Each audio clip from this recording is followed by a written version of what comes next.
실패하는 경험을 공유하고 싶지는 않았어. 다 같이 만든 건데 다 각자의 공이 있고 각자의 성취가 있어야 되잖아요. 이건 제 앨범이지만 내가 유나의 앨범에 이런 한 부분을 이렇게 했다라는 그게 없다면은 모이는 의미가 있을까?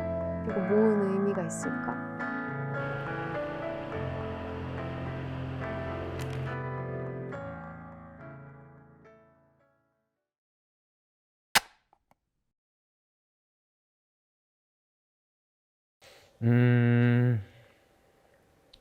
있었죠. 저 같은 경우에는 제가 뭔가를 만들어서 그거를 사람들한테 이렇게 들려주고 혹은 제시를 했을 때 다른 분들의 트랙에 비해서 혹시 비어 보이진 않나? 혹은 멜로디가 아쉽지 않은가? 약간 이런 생각을 계속 하다 보니까 저도 모르게 소극적이게 간 경향이 있는 것 같아요.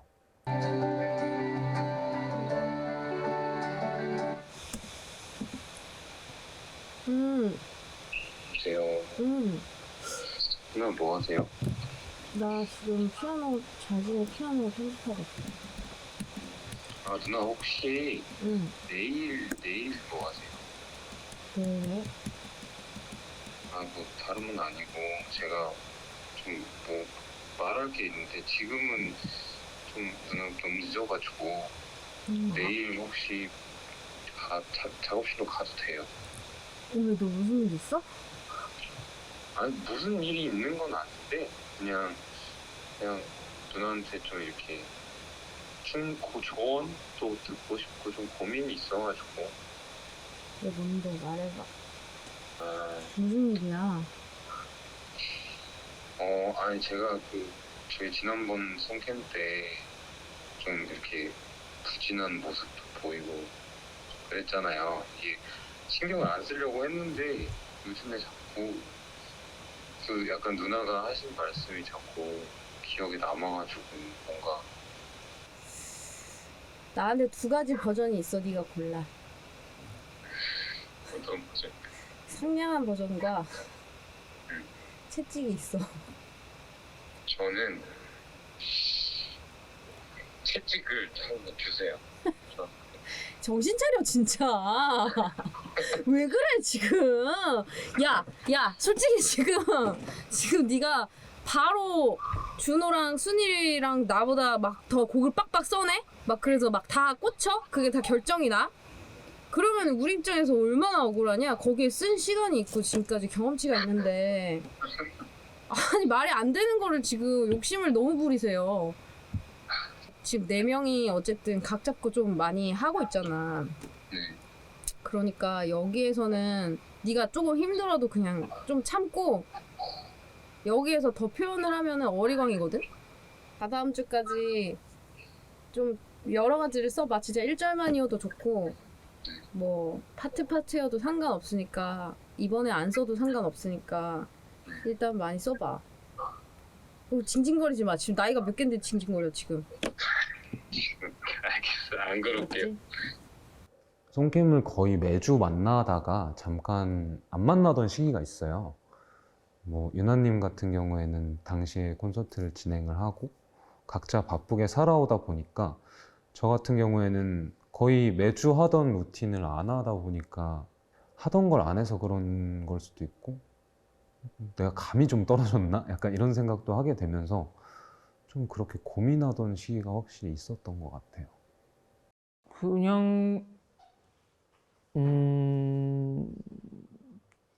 저는 좀 이렇게 편하게 생각하라고 했던 말을 좀 많이 했던 것 같아요. 그냥 유나가 제임스한테 기대했던 거는 어떻게 보면은 굉장히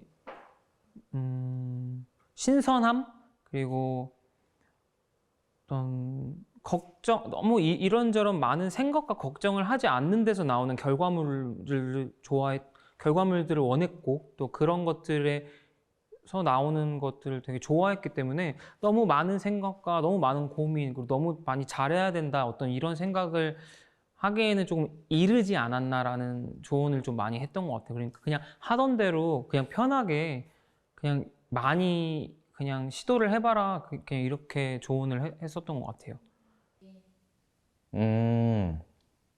이게 저는 사실 격려가 통하는 사람이 있고 채찍이 통하는 사람이 있다고 생각을 하거든요. 그런데 이제 제임스는 제가 보니까 격려도 아니고 채찍도 아니고 그냥 솔직히 말하면 그냥 시간이 해결해 줄 문제인 것 같았어요, 제가 봤을 때. 왜냐면 음악 경력도 그렇게 오래되지 않았고, 그래서 저는 그냥 시간이 해결해 줄 거다라고 말을 했습니다.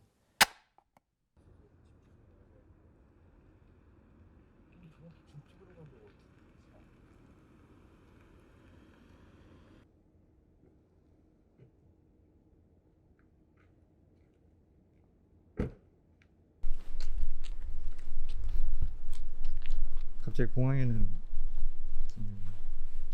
질주 붙는? 원래도 이렇게 가끔씩 공항에 오시나요? 새벽에? 네. 엄청 자주 오는 편이에요. 그럼 한 얼마 만에 오셨다 그랬죠? 이렇게 혼자 공항에 한 반년 된 것 같아요. 그냥 6개월 된 것 같아요. 그때는 어떤 일로 오셨었어요?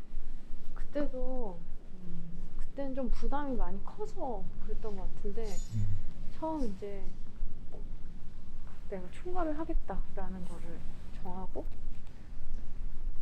뭐 조금씩 일을 진전을 시키고 있었던 상황인데 내가 리더가 되고 응원을 해주고 또 빌런이 돼야 되고 그러니까 막 지킬 앤 하이드 같이 해야 되는 건데 그러면 언제 지킬 해야 되고 언제 하이드를 해야 되지?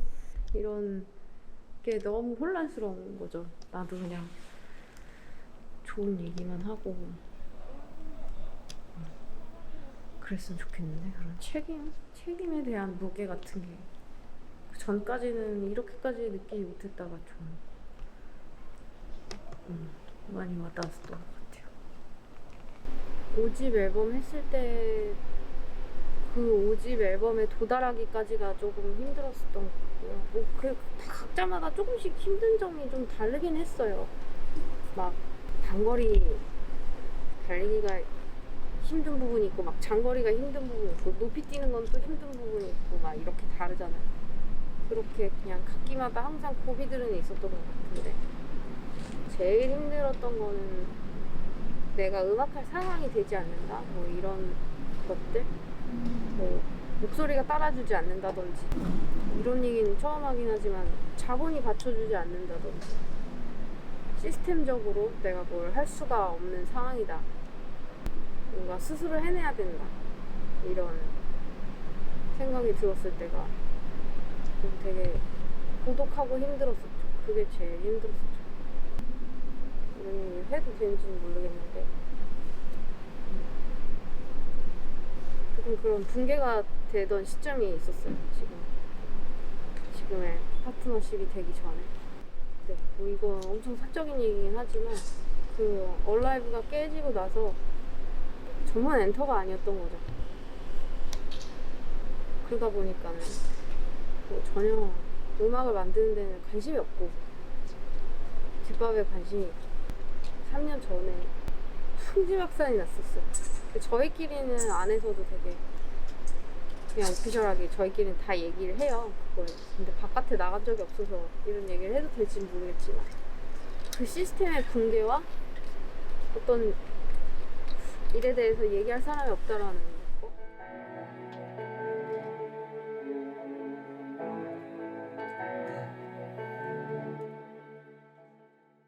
네, 세이비어라는 노래가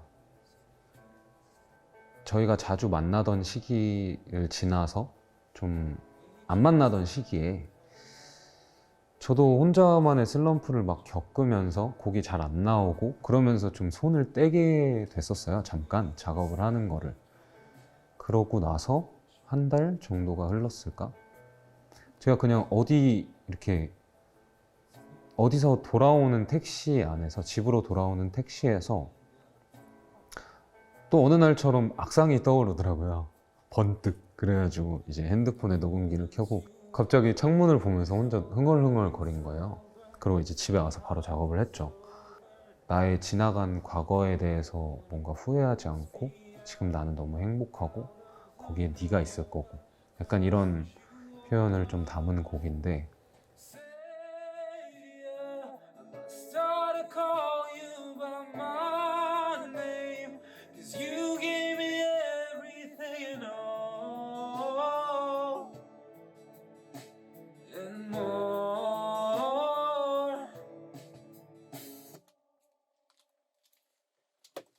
저는 그 노래는 멜로디가 좋다고 생각을 했어요. 처음 듣고 한 번 들었는데도 기억에 남았으니까 되게 좋은 멜로디다. 그래서 그때 제임스가 고민을 좀 했었어요. 이거를 유나 누나한테 보내야 할까 말아야 할까. 그래서 아니 뭐 유나한테 거절을 당하든 아니든 일단 보내서 뭐 손해 볼 게 없지 않느냐. 마음에 들면 좋은 거고 뭐 마음에 안 들면 뭐 더 좋은 걸 쓰면 되고 해서 제가 푸시를 해가지고 그거를 보내줬는데 다행히 유나가 마음에 들어 해가지고 네.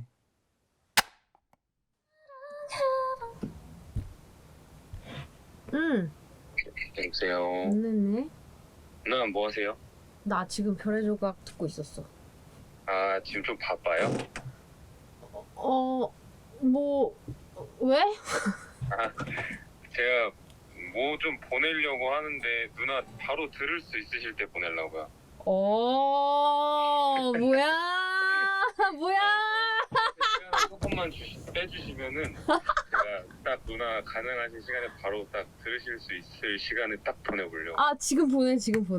궁금하다. 괜찮아요? 지금 당장 보내보겠습니다. 그냥 아무 얘기 안 할게요. 그냥 일단 들어보세요. 제임스야.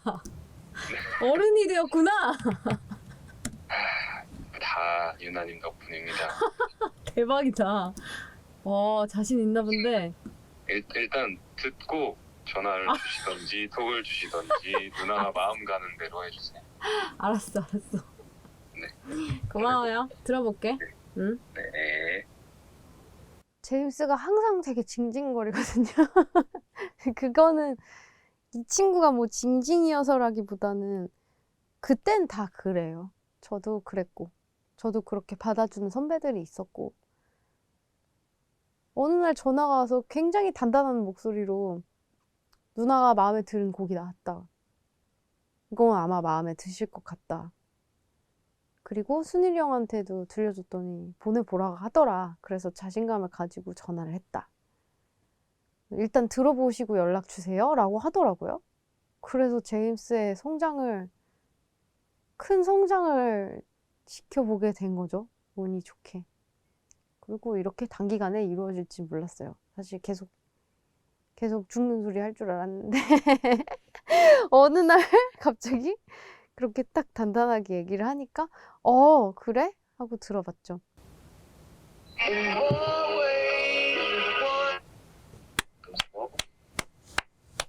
브라보! 해냈는데? 들어보셨나요? 너무 좋은데? 다행이네요. 아니, 그렇게 안 된다고 하더니만. 근데 제가 며칠 전에 전화해가지고 누나랑 얘기해보니까 진짜 던져야 되는 거였더라고요. 아유, 그래도 잘했다. 너무 장하다. 잘 썼다. 노래 너무 좋다. 고맙고. 근데 이건 진짜 누나가 불러주시면 너무 좋을 것 같아가지고. 너무 이 두근두근하는 그게 있는데? 되게 이걸 배치를 어디에 할지 나는 딱 처음 들었을 때 느낌은 이게 마지막 트랙으로 가면 좋겠다는 생각이 들거든? 제임스가 꾸려놓은 그 느낌과 흐름이 되게 좋았고 거기에 조금 더 제 목소리에 걸맞는 음역대를 설명을 하고 이렇게 수정했으면 좋겠다 했는데 그 전에는 수정도 되게 힘들어 했거든요, 제임스가. 그게 어떤 슬럼프나 그런 것 때문인지는 몰라도 수정도 되게 수월하게 나오고 뭐 여러 번 이런 부분 저런 부분을 얘기했는데도 잘 반영이 되어서 스무스하게 잘 끝났죠. 세이비어 같은 경우에는 전 딱 그런 느낌을 떠올렸어요. 이거는 무대에서 하는 느낌이라기보다는 곡마다 어울리는 장소가 있잖아요. 굉장히 스케일이 큰 곡은 진짜 스테디움에서 공연할 때 너무 잘 어울리는 곡이 있고, 세이비어 같은 경우에는 진짜 그냥 방 안에서 친구들끼리 악기 칠 수 있는 친구들끼리 자 합주하면서 이런 멜로디를 써왔는데 한번 들어봐 하면서 부르기 시작하면은 한번 드럼도 쳐보고 하면서 좀 뭐랄까 인디펜던트한 느낌의, 그래서 스트링도 엄청 큰 스트링을 안 썼어요. 콘텟 느낌으로 썼고, 드럼도 그냥 방에서 치는, 그냥 거실에서 그냥 이렇게 치고 있는 그런 느낌이 더 들었으면 좋겠다라고 생각을 해서 그런 소스를 썼고, 엄청 격하게 표현하는 게 별로세요, 전체적으로. 그래서 이제 지구로 돌아왔으니까 좀 그 분위기를 타고 자연스럽게 흐르면 되겠다라는 생각을 하고 만들었던 것 같아요, 세이비어 같은 경우에. 제임스의 곡 자체는 그 멜로디가 너무 좋아요. 멜로디, 제임스가 썼던 수많은 곡들 중에 사실 이번엔 세이비어만이 수록이 되어 있지만 나머지는 멜로디를 쓴 게 아니니까 그랬지만, 그 제임스만이 가지고 있는 굉장히 친환경적인 그런 멜로디가 있거든요. 유기농의 그 멜로디가 있는데 뭐라고 설명해야 될지 모르겠어요. 마음을 건드리는 어떤 부분이 있어요. 그게 오히려 이제 막 너무 좋아서 시작하는 단계라서 더 그게 도드라지게 느껴지는 것 같기도 하고요. 되게 제임스의 멜로디에는 굵은 심 같은 게 있어요. 언젠가는 트랙을 잘 만드는 친구들이라든지 지금 전체적인 그림을 보고 있는 저라든지 이런 롤들을 넘어서는 어떠한 걸 할 수 있지 않을까 하고 기대를 해본 부분이 있죠.